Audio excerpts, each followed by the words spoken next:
Живее, бе, Ристе! Блажо, дојдех нешто ти плеснам улица, разбираш. Сите веруваа ти ќе завршам вечерно, разбираш, само ти не веруваш, разбираш. Како не, само ја не веруваш? Море, тате, знаеш колку е горд на мене, бе. Па нормално ќе биде горд на тебе, не на мене, татко, па на мене да биде горд. Вчера беше на родителски синоќа.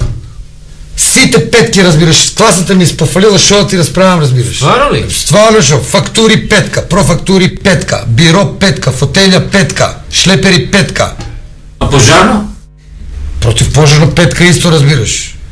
И сега доваѓам на консултации, уште 2 предмета ми останаа, доваѓам на консултации кај тебе, разбираш, да ти давам уште на шанса да си го поправиш скептицизмот спрема мене, разбираш. Па така кажи, од си дојден помош да побараш, не да ми плесташ нешто улице.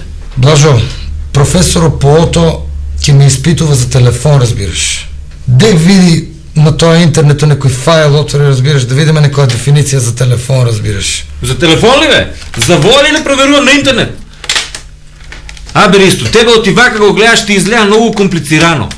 Професорите по ото и сите други наставници што се тамо, они многу ценат кога не само да знаеш дефиницијата на памет, него кога ќе му објаснеш нешто со своји зборови, да види да разбереш материјата, ме разбираш ли? Море, Блажо, разбираш, па за това дојдех кај тебе, разбираш.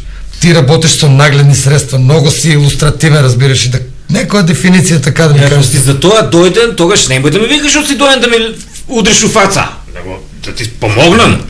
Значи види се, во изгледа комплицирано, ми тоа знаеш ли телефоно како функционира? Замисли, од телефоно е едно големо куче. Огромно куче. И пашката му е у Радовиш, а тоа ти е многу големо, главата му е кај Цацко, да кажеме, у Кавадарци. И кога ќе го настапеш на пашката тука у Радовиш, ќе го настапеш, он со главата лае у Кавадарци. Е така работи телефоно. Това е телефон. Ти разбираш. А ако ме пита за мобилен, разбираш? За мобилен? Па това е исто. Това е потpuno исто, само без куче.